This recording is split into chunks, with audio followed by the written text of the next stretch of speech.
Assalamualaikum warahmatullahi wabarakatuh. Perkenalkan, nama saya Clara Agustin, nomor induk mahasiswa 202111287, program studi Hukum Ekonomi Syariah kelas 3H. Di sini saya akan menjelaskan materi mengenai ta'arud al-adilah. Yang pertama yaitu pengertian ta'arud al-adilah. Menurut Abdul Wahab Khalaf, secara bahasa, ta'arud berarti bertentangnya sesuatu dengan sesuatu yang lain. Secara istilah, ta'arud adalah bertentangnya suatu hukum dengan hukum yang lain yang menghendaki sebuah ketetapan yang sama pada satu waktu. Ta'arud al-adilah bisa diilustrasikan dengan adanya dua buah dalil hukum. Di samping itu, kedua dalil ini pun menghendaki sebuah hukum yang bertentangan antara satu dengan yang lainnya pada satu waktu yang sama.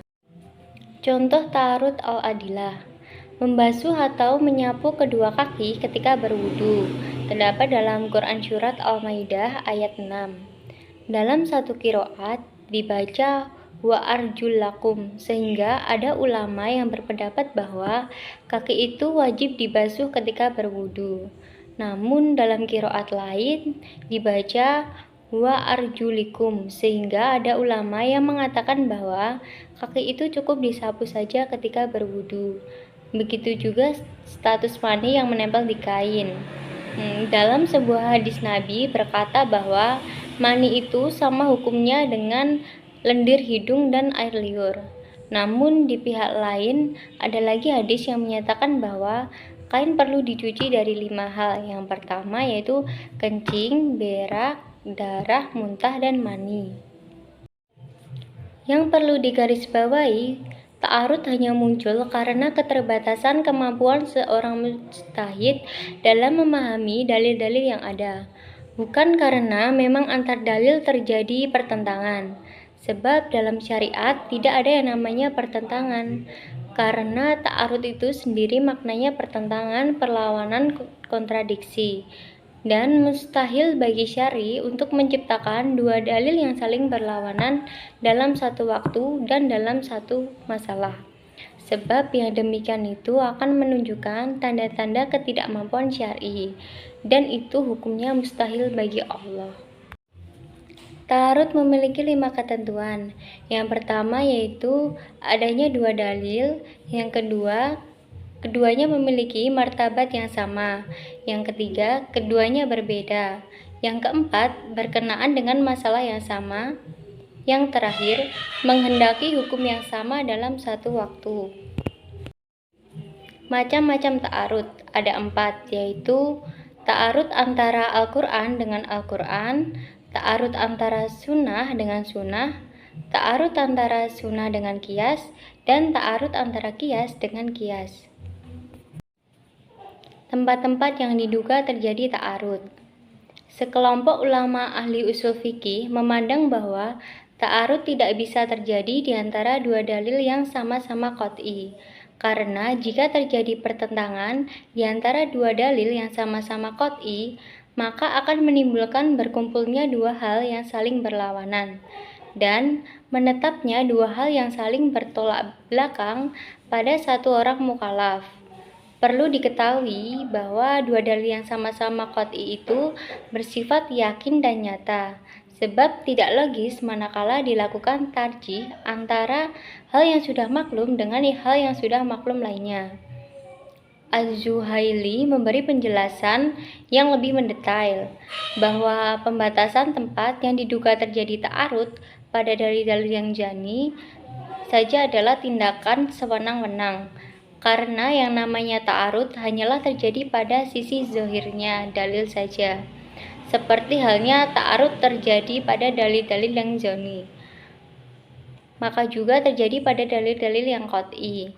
Yang perlu diperhatikan bahwa ta'arud itu mungkin muncul dari dalil yang bersifat fi'liyah atau perbuatan, seperti dalil yang menunjukkan bahwa Nabi berpuasa pada hari Sabtu.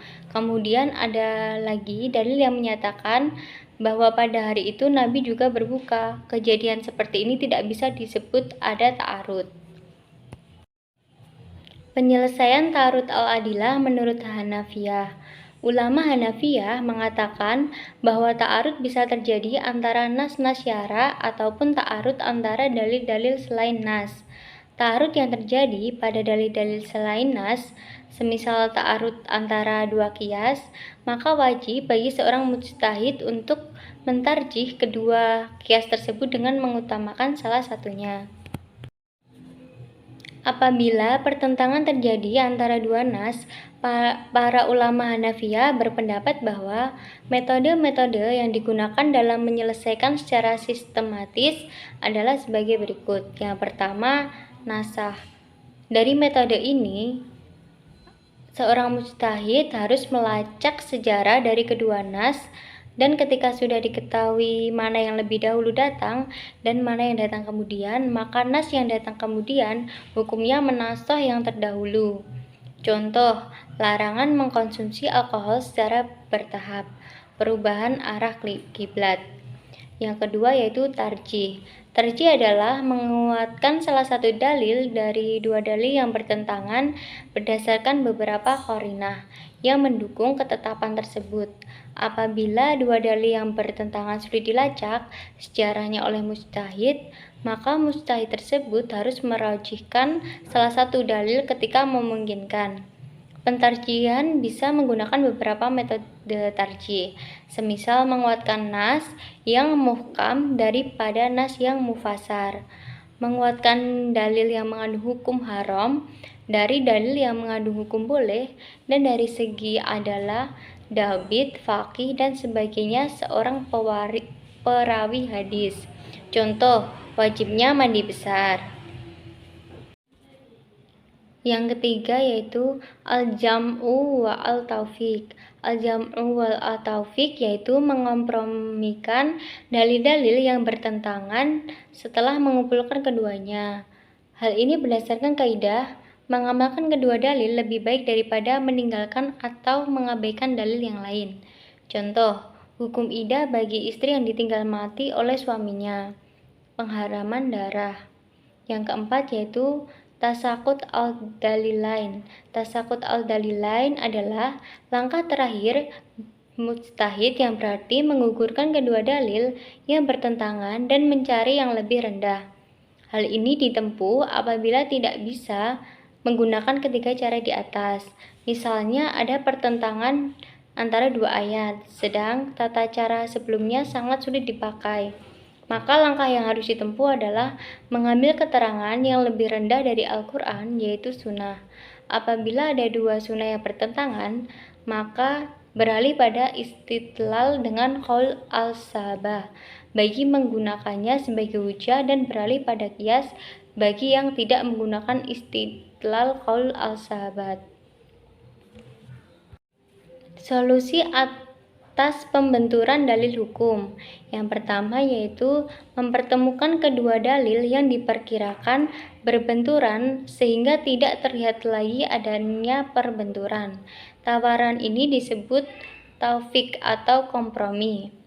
Yang kedua yaitu jika dua dalil tersebut berbenturan, satu di antaranya bersifat umum, yang lainnya khusus, maka jalan keluarnya dengan melakukan taksis. Yang ketiga yaitu jika dengan jalan kompromi dalil masih bertentangan, maka diusahakan setidaknya satu di antaranya diamalkan, yang satu lagi ditinggalkan. Dan yang terakhir, sebagai langkah terakhir, tidak dapat dihindarkan kedua dalil itu untuk ditinggalkan, tidak diamalkan keduanya. Sekian dari saya. Apabila ada kesalahan dalam penyampaian materi atau pengucapan kata, saya mohon maaf sebesar-besarnya. Billahi taufiq wal hidayah. Wassalamualaikum warahmatullahi wabarakatuh.